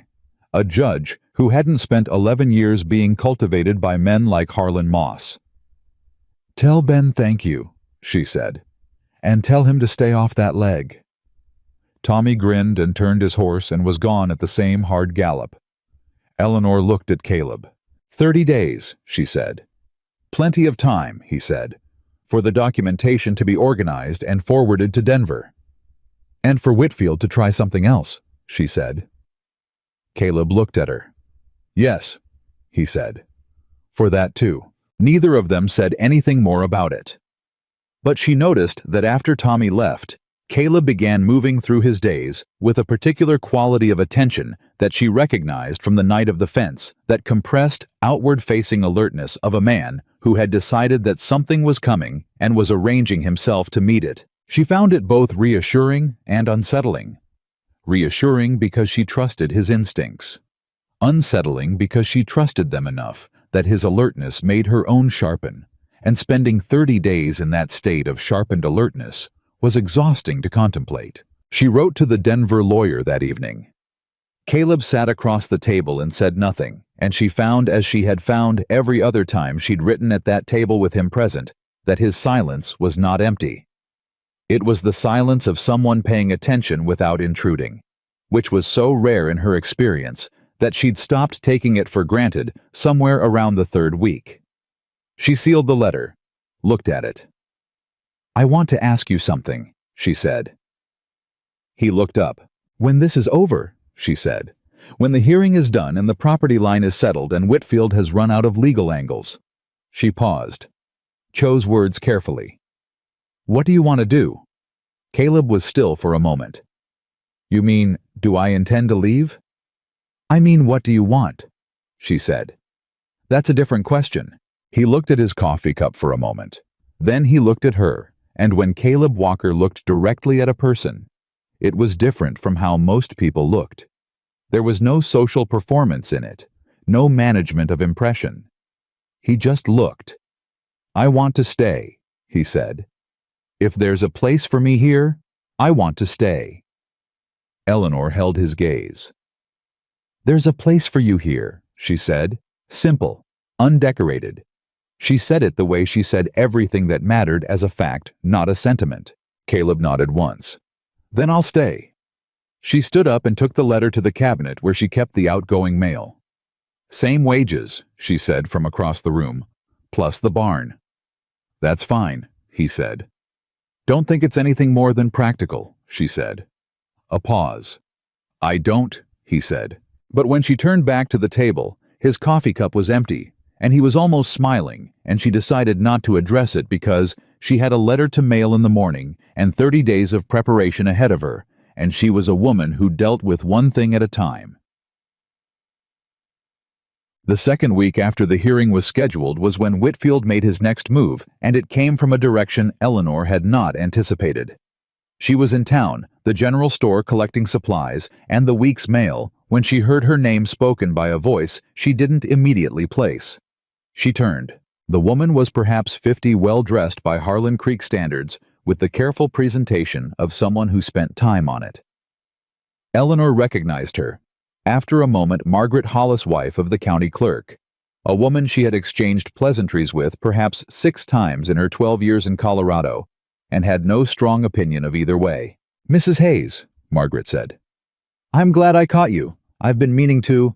I wanted to speak with you privately. She glanced around the store with the slightly theatrical subtlety of someone who wanted to be seen having a private conversation. I've heard some things. About your situation. About your hired man. Eleanor went very still. What about him? I don't want to. I'm only telling you because I think you should know what's being said. Margaret lowered her voice. Mr. Whitfield has been speaking to people. About the man staying on your property. About how it looks. A widow woman alone with a strange man living in her barn. There are people saying it isn't appropriate. That it reflects on your... She paused. On your character, as a woman. Eleanor looked at her for a long moment. The particular cold that spread through her chest was not surprise. She had lived long enough and known enough men like Whitfield to understand that when legal and physical tactics failed, character was next. It was always next. And for a woman, character meant one thing above all others, because that was the one weapon that was always available against a woman who wouldn't be moved. Margaret, she said. Who specifically is Mr. Whitfield speaking to? I, the circuit minister, some of the older families. He's suggesting that the court might take note of... He's suggesting, Eleanor said very evenly, that a judge considering a property dispute might discount the testimony and documentation of a widow if that widow's virtue can be called into question. Is that what you're telling me? Margaret looked uncomfortable. I'm telling you what I've heard. I thought you should know. And what do you think? Eleanor said. You personally. Do you believe there is anything inappropriate about a woman employing a man to work her property? A pause. No, Margaret said quietly. I don't. Then I appreciate you telling me, Eleanor said. And I appreciate your honest answer. She paid for her supplies and walked out of the store and loaded her wagon and drove home and did not allow her face to change through any of it, because she was in a public space, and public spaces were not the place for feelings. Public spaces were for information gathering and performance of composure. She held the composure the entire 12 miles home. She came in through the gate, and Caleb was at the fence, and he took one look at her face, at whatever her face was doing, despite her best efforts, and set down what he was doing, and walked over. What happened? He said. Not are you all right? Not what's wrong, just what happened. Like a man who assumed she was capable of handling whatever it was, and only needed to know the facts. She told him. Plainly, directly, the same way she'd have told him about the fence, or the cattle, or the hearing date. When she finished, Caleb's jaw was tight. He's trying to discredit you before the hearing, he said. Yes. By using me. His voice was flat, not angry, or not only angry. Something under the anger, something that looked like guilt. By using the fact that you're here, Eleanor said. That's not the same as using you. Eleanor. He stopped. If I'm making this harder for you, if my being here is giving him a weapon... Don't, she said sharply. He stopped. Don't offer to leave, she said. That is exactly what he wants. He wants you gone so that I am alone and the fence fails and the cattle drift, and by the time the hearing comes, I look like a woman who can't manage her property. Leaving is not an option. He looked at her. I wasn't only thinking about the property, he said. The quietness of it landed differently than she'd expected. She met his eyes and held them for a moment long enough that she felt something in the space between them shift, the way air shifted before a storm, some change in pressure that you felt in your body before you could name it. Neither was I, she said. Then she went inside. She heard him stand in the yard for a moment. Then she heard him go back to the fence. And Eleanor Hayes stood at her kitchen window and pressed both hands flat on the counter and breathed and thought that the most dangerous thing Gerard Whitfield had done, more dangerous than the men with the wire cutters, more dangerous than the postponed hearings, more dangerous than any of it was, force her to say out loud that she did not want Caleb Walker to leave, because saying things out loud made them real in a way that thinking them did not, and real things could be taken from you. She knew that better than anyone. The letter from the Denver lawyer arrived 10 days later and was not entirely good news. It was good in the ways that mattered. The documentation was solid. The hearing was confirmed. Judge Aldrich had a record of ruling on the side of clear deed documentation in 5 of the 6 land disputes he'd heard in the last 3 years. But attached to the lawyer's letter was a separate notice forwarded from the territorial court, and this one made Eleanor sit down. Whitfield had filed a counterclaim. Not on the property line, on the property itself. He was contesting Samuel's original deed on the grounds of what the filing called irregularities in the survey record, which Eleanor recognized immediately as the kind of language that meant someone had gone through 14-year-old documents looking for any minor inconsistency that could be inflated into a question. The lawyer's letter said the counterclaim was weak. He said probably weak, which was lawyer language for I am not certain. A probably weak counterclaim before a judge she'd never appeared before was not the same as no counterclaim at all. Eleanor put the letters on the table and called Caleb in from the yard and showed them to him without comment. He read both letters, carefully. He read the way he did everything, without rushing, without performing reaction. Then he set them down. He's desperate, Caleb said. Desperate men do more damage than confident ones, Eleanor said. The survey irregularity, he said. Do you know what he's referring to? I think so. She got up and went to the cabinet and took out the box, the locked box with Samuel's deed and the documents. She found the survey record, spread it on the table. There's a discrepancy in the boundary description. Here, she pointed. The original survey says northwest corner established at the second ponderosa east of the creek bend. The county record says northwest corner established at the large ponderosa east of the creek bend. Second versus large. Caleb looked at the records. Are there 2 ponderosas at the creek bend? There were, she said. In 1869. The smaller one fell in the winter of 72. It's not there anymore. So the physical marker the deed references no longer exists. The stump is there, she said. It's clearly a tree stump. But Whitfield could argue that without the second tree, the boundary marker is ambiguous. And ambiguous means a judge has to interpret. She looked at the documents. A judge who didn't know this land who was seeing it for the first time. He'd need someone to testify to where the boundary actually is, Caleb said. Someone who knew the land before 1872, who could confirm the stump is the right stump and its location. Eleanor looked up. Ben Reardon has been on his property since 1868. He's watched that tree line his entire tenure here. He helped Samuel clear the north section in 1871. She paused. He'd remember. Have you asked him? I haven't needed to. Until now. Caleb straightened. I'll go see him today, he said. Explain what we need. He can give a written statement for the lawyer before the hearing. Eleanor looked at him. You don't need to. You need to stay here, Caleb said. You need to organize the rest of this documentation and write to the lawyer about the survey. I can ride to Ben's and back in 2 hours. He paused. Unless you'd rather go yourself. I'd rather go myself, she said honestly. But you're right that the documentation needs to go out today, and I can't do both. He was already getting his coat. Caleb, she said. He stopped. Tell Ben. She paused. Tell him I'm grateful, and that I'll get over to see him properly once this is resolved. I'll tell him, Caleb said. He left, and Eleanor sat at the table with Samuel's documents spread around her and worked through them with a systematic attention that would have looked to an outside observer like a woman entirely in command of her situation, which she was. She was also underneath that command frightened in a way she hadn't been since Samuel's fever climbed past 104, and she'd understood for the first time that efficiency and determination and will were not always enough. That sometimes the world simply moved against you regardless of what you deserved. She had lost Samuel anyway. She was not going to lose the land. She set her jaw and kept working. Caleb came back from Ben's with more than a written statement.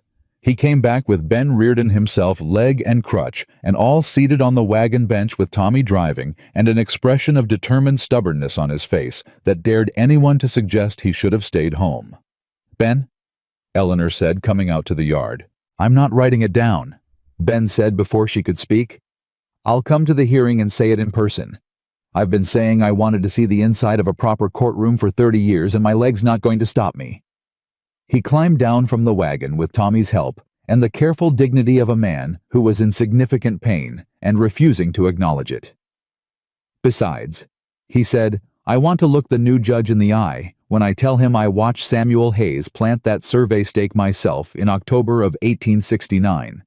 In the dark, nearly because we ran long. I brought the lantern. Eleanor was quiet for a moment. You were there, she said. Of course I was there. We were neighbors before you arrived. Samuel needed 4 hands to set the corner stakes properly, and his hired man had quit that month. I helped him.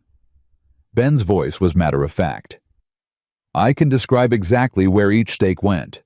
The northwest corner stake was at the second ponderosa, the smaller one because Samuel said it had a distinctive lean to the east that would make it easy to find. The larger one was too close to the creek to be a reliable marker. He looked at her steadily. The stump of that smaller ponderosa is 30 feet north of where Whitfield's men put their survey flag last spring. I measured it. With Tommy. Eleanor looked at Tommy, who nodded. Yes, ma'am. I can say so too if it helps. I measured it. Eleanor stood in her yard in the Colorado August heat and looked at these 2 men, 62 years old, with a broken leg, and 16 years old, with a horse. He rode too fast and felt something move through her chest that she was too well defended to call by its right name. But that felt very much like the specific pain of being grateful when you had spent 2 years telling yourself you didn't need anyone. Come inside, she said. Both of you. She made coffee. Ben and Tommy stayed 3 hours while Eleanor and Caleb drafted the detailed statement for the Denver lawyer Ben, talking Eleanor writing Caleb, asking the specific questions that pinned down the precise details a court would require. When they left, the statement was complete and notarized with Ben's signature and Tommy's as a secondary witness.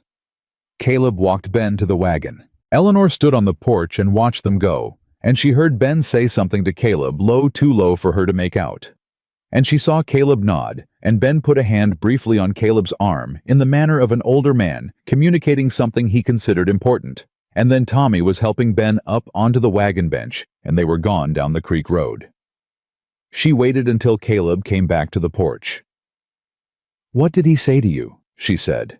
Caleb stopped on the bottom step. He said he was glad I was here. Eleanor looked at him. He said, Caleb paused. He said Samuel was a good man and that he'd been worried about you, after, and that it did him good to see you weren't alone anymore. Eleanor didn't say anything for a moment. He said that, she said finally. Yes. She looked at the road where the wagon had gone. He's a good man, she said. Yes, Caleb said. He is. She went inside.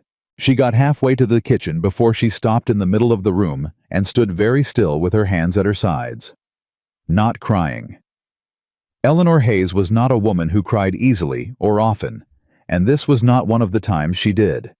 But there was pressure behind her eyes and a particular heaviness in her throat that she recognized as emotion she was processing without full permission. He'd been worried about her.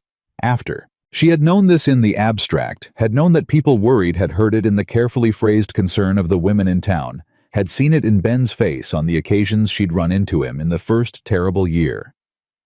But she had been so busy managing, so entirely occupied with surviving and working, and not letting the land or the cattle or the fences fail, she had not let herself know how alone she had looked from the outside, how frightening her solitude had been to people who cared about her.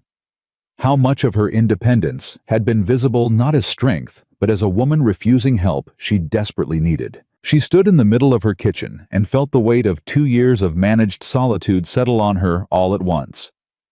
Then she heard Caleb's boots on the porch.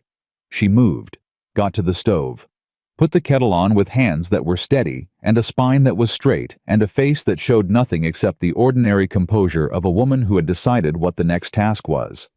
Caleb came in. He looked at her, just looked, that flat, honest, unperformative attention he brought to everything. You all right? He said. Fine, she said. A pause. "Eleanor," he said. She turned to look at him.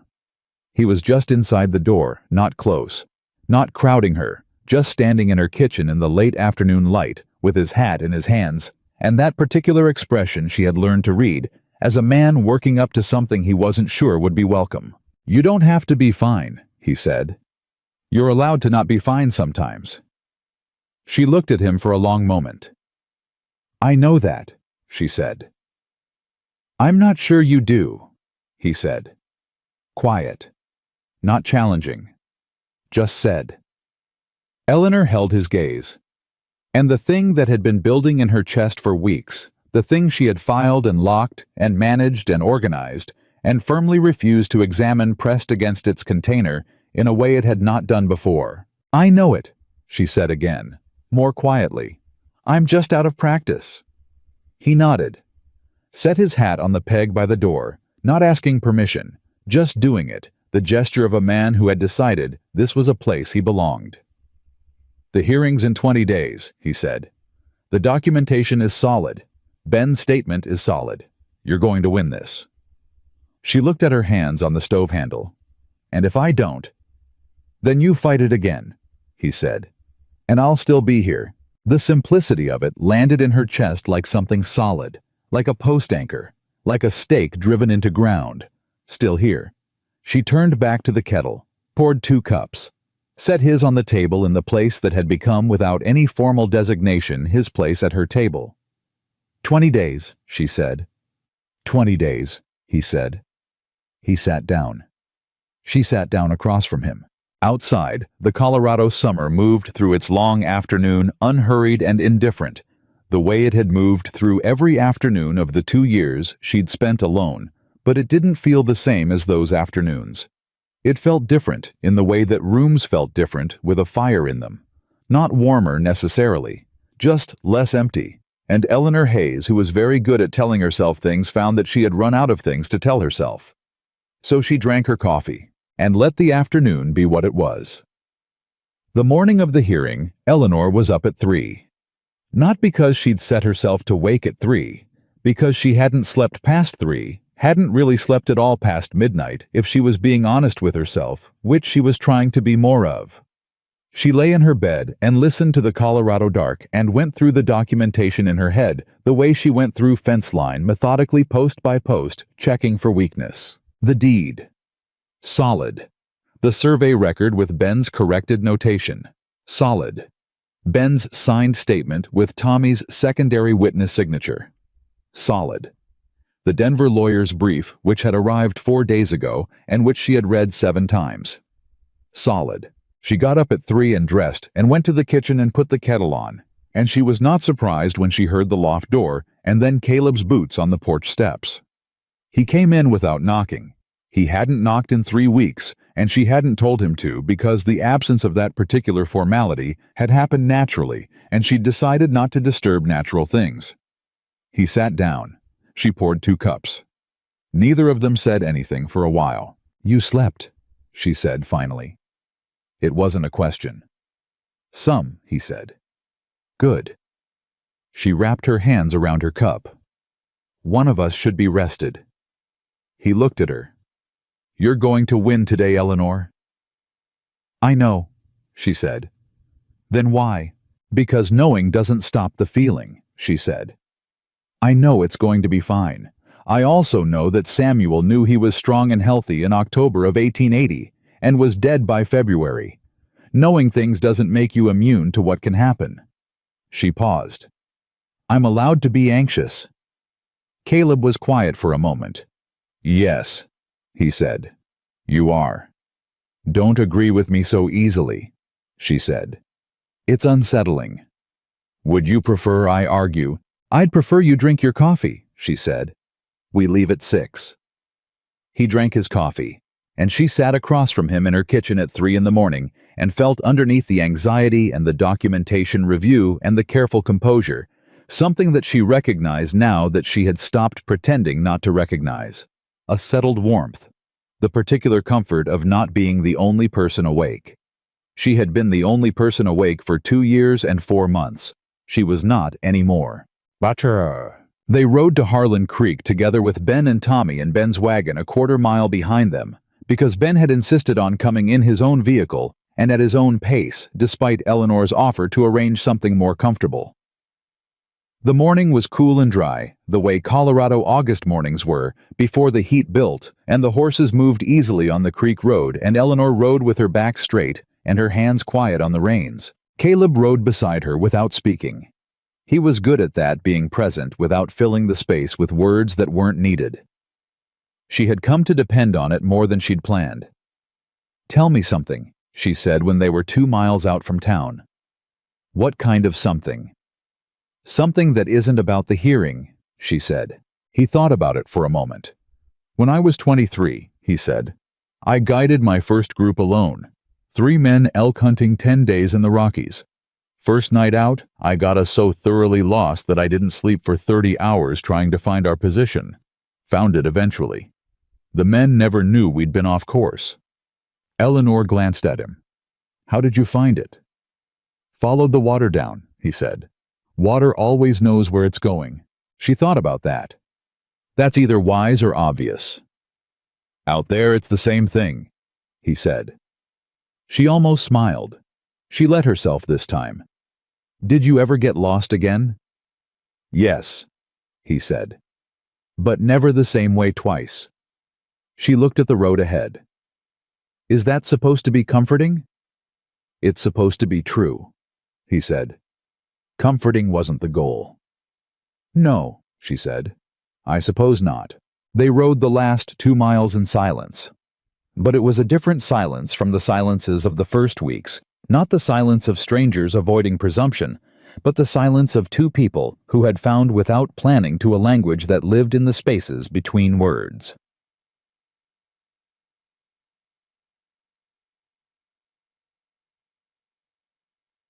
The courtroom in Harlan Creek was the largest room in the county building, which was not saying much, but Judge Aldrich had arranged it with a quiet authority that communicated immediately that he was not a man who tolerated theater. He was perhaps 60, with a compact, precise manner, and eyes that moved around the room, taking inventory of everything in it, including Eleanor noticed the expressions on the faces of the people present. There were more people than she'd expected. Ben Reardon was there, leg extended, crutch against the wall with Tommy beside him. Mrs. Pruitt had come, which surprised Eleanor. Several of the older farming families were seated in the back rows. Margaret Hollis was there, which surprised Eleanor more. And Gerard Whitfield sat at the plaintiff's table because he'd filed the counterclaim, which made him the plaintiff in this portion of the proceedings, with 2 men from his legal office and an expression of comfortable authority that Eleanor recognized as the expression of a man who had spent a long time winning. She sat at her table with the Denver lawyer, a composed, spare man named Charles Garrett, who had the courtroom manner of someone who had nothing to prove and kept her hands flat on the table and her breathing deliberate. Caleb sat in the row directly behind her. She could feel him there the way you felt weather. Not intrusively, just present. A solid fact at her back. Judge Aldrich opened the proceedings without preamble. He had reviewed the documentation prior to the hearing, he said. He had questions for both parties.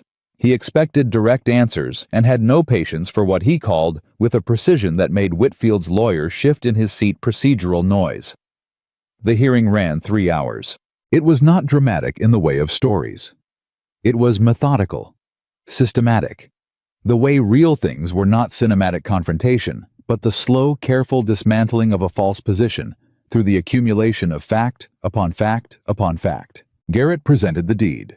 He presented the original survey record and the county record side by side, and explained the discrepancy in terms so plain that Judge Aldrich nodded twice, the nod of a man who has understood something, and filed it, not the performative nod of someone performing comprehension.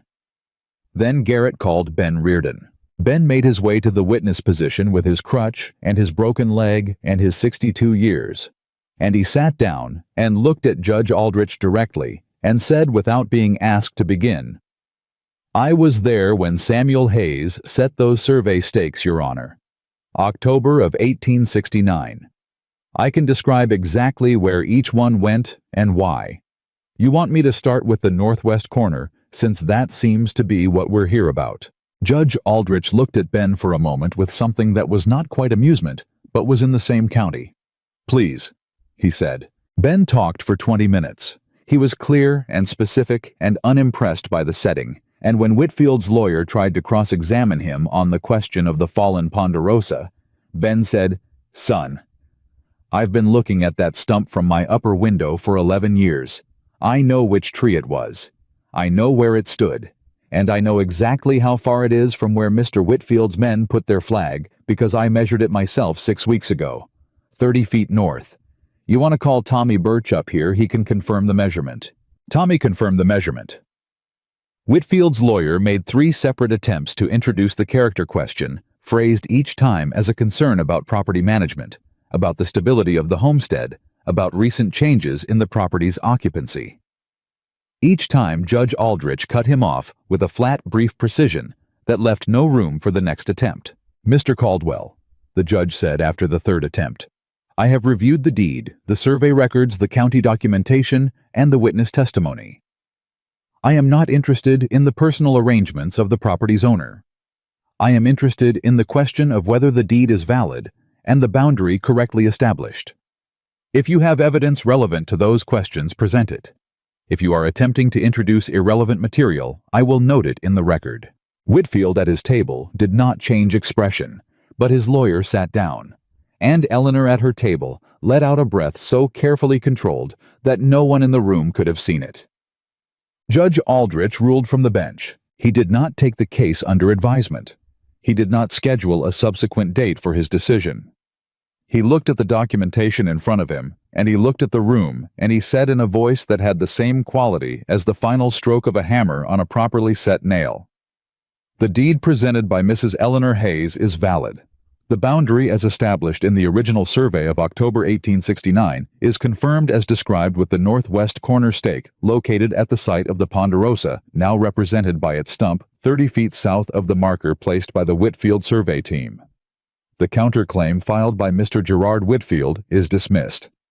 The property line dispute is resolved in favor of Mrs. Hayes. This matter is closed." He closed the folder. The room was quiet for 1 beat. 2. Then Ben Reardon said clearly and without embarrassment, "Good." Several people in the back rows laughed, a surprised, relieved sound, the kind that came out of people who'd been holding something and suddenly had permission to let it go. Eleanor didn't move. She sat at the table with her hands flat and her spine straight, and felt the ruling land in her chest, like water into dry ground, not dramatic, not explosive, just soaking in, being absorbed, becoming real.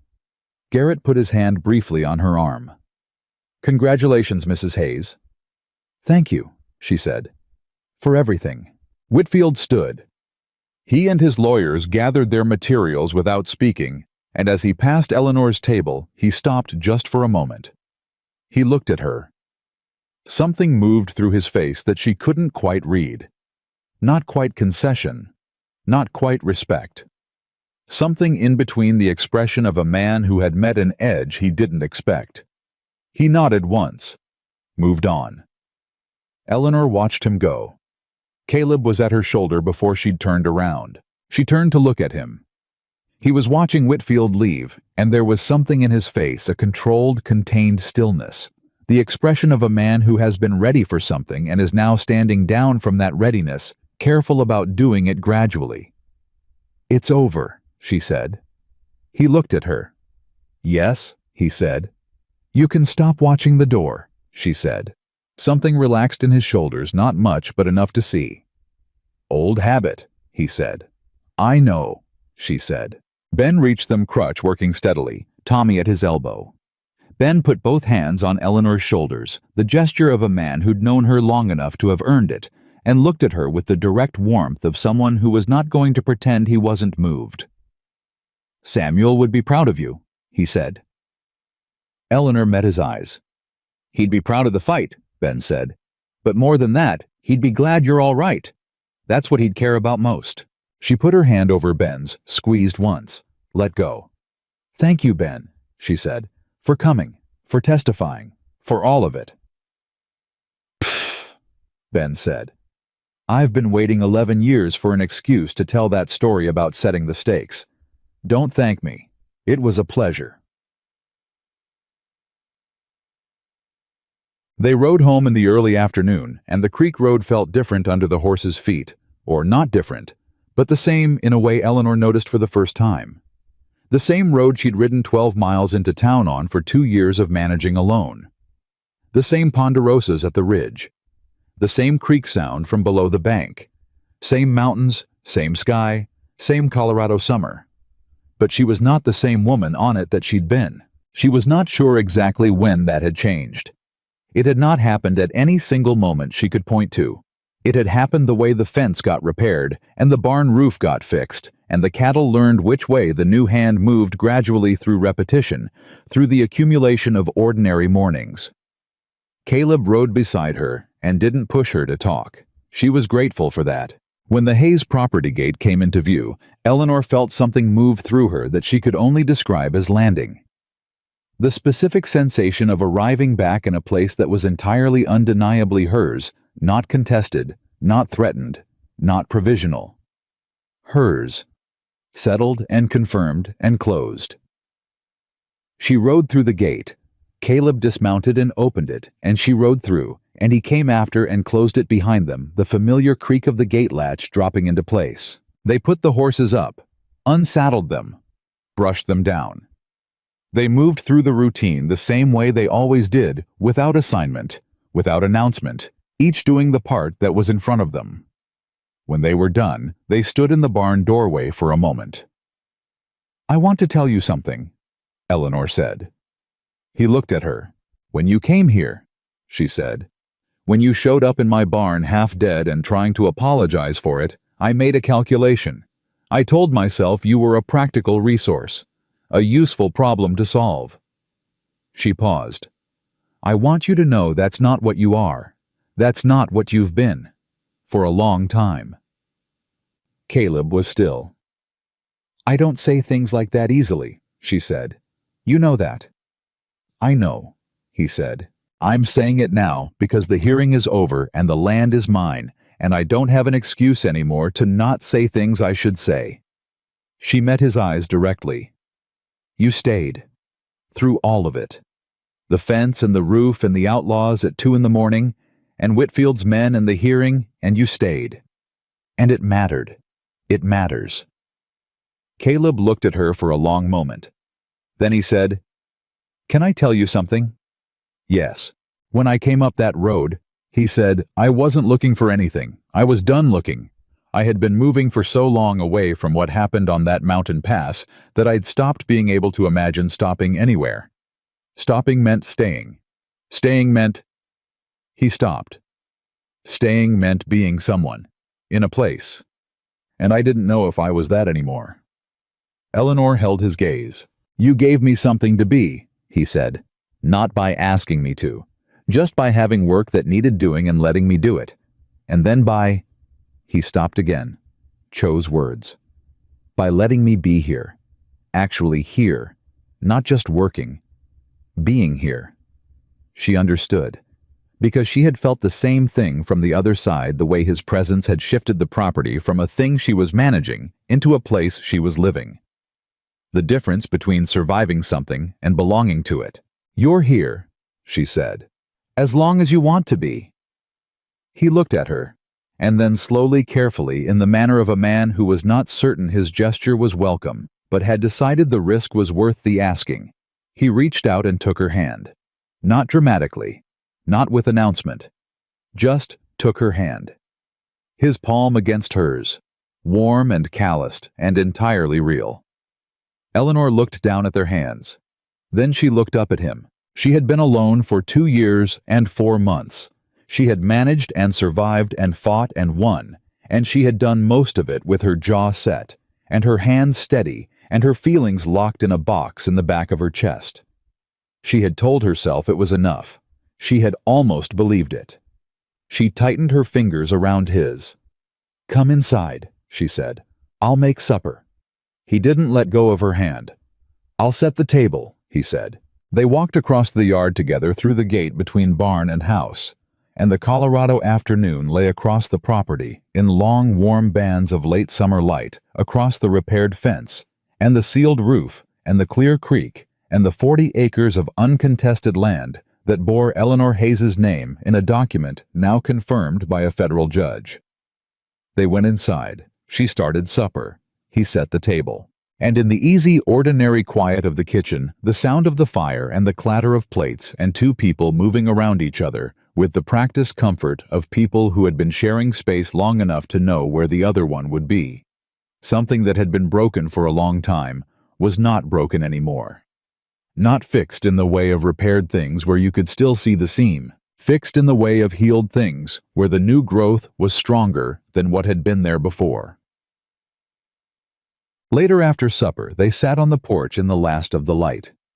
Ben had said Samuel would be proud. Eleanor sat with that thought the way she sat with all real things, straight-backed, clear-eyed, without flinching from what it meant. She thought about Samuel, who had been solid and steady, and had done what he said he'd do, and who had loved this land, and built it with his hands, and died in February, and left her with 40 acres, and a locked box of documents, and 32 head of cattle, and a grief she'd managed the only way she knew how. She thought he would have liked Caleb Walker, not because Caleb was like him. He wasn't. Samuel was warm and open and spoke his feelings easily and thought the world was fundamentally a decent place. Caleb was made of harder material shaped by harder experience, and he spoke his feelings rarely and precisely and knew exactly what the world cost. But Samuel had always been drawn to useful people. People who showed up and did the work without theater. People who meant what they said. Caleb was that. Above everything else, he was exactly that. "What are you thinking about?" Caleb said. "Samuel," she said. Without hesitation, because she had stopped managing her thoughts quite so tightly, and it turned out the world did not end when she let something true show. Caleb nodded. "Good thoughts. Honest ones," she said. "He was a good man. He'd have liked you, I think." Caleb was quiet for a moment. "I'd have liked to know him." "You'd have argued," she said. "He was an optimist." "And I'm not." "No," she said. "But he had a way with stubborn people." She paused. "He married me after all." Caleb turned to look at her, and something in his face shifted. Not the almost smile she'd been collecting for weeks, but a real one unguarded, the smile of a man who has stopped being careful for a moment. And it changed his face entirely. Made him look younger and less worn. Made him look like someone who had once been easy in the world and might find his way back to it. She let herself look at it directly. She did not look away. "Tomorrow," she said. "I want to start on the east section. The pasture grass is thin, and I want to rotate the cattle before the end of the month." "Early start," he said. "When is it not?" she said. He looked at the sky. 3:30, she said. "Before the heat." He nodded. Settled. Easy. They sat on the porch until the light was gone, and the stars came out hard and clear, the way they did in the mountains in August, and the creek ran over its stones in the dark, and the horses settled in the barn, and the Colorado night came down over 40 acres of land that belonged to Eleanor Hayes, without question, without contest, without condition. She stood up. "Good night, Caleb," she said. "Good night," he said. She went inside. She left the door open behind her. After a moment, she heard his boots on the porch. The door closing. The quiet sound of a man who knew where he was going in a dark house, because he lived there. Eleanor Hayes had ridden out to this country at 23 years old with nothing but a trunk and a new husband, and a stubbornness her mother had called a character flaw. She had built something here. She had buried a man she loved, and held what they'd built, and fought for it, and won. And she had done something harder, still harder than the fence and the hearing, and the sleepless nights, and Whitfield, and all of it combined. She had let someone in. Not all the way. Not yet. Real things took time, and she was a woman who understood that time was how you tested whether things were real. But the door was open. She had left it open, and he had come through it not because she was weak and needed saving, but because she was strong and had decided deliberately that strength did not require solitude. That was the hardest lesson of 2 years on 40 acres in the Colorado mountains. That you could be enough on your own and still choose more. She lay down in her bed and listened to the house settle around her, the familiar sounds of her property, her land, her life. And for the first time in 2 years and 4 months, the silence in the house was not absence. It was simply quiet. And Eleanor Hayes, who had survived everything the mountain sent her, closed her eyes and slept.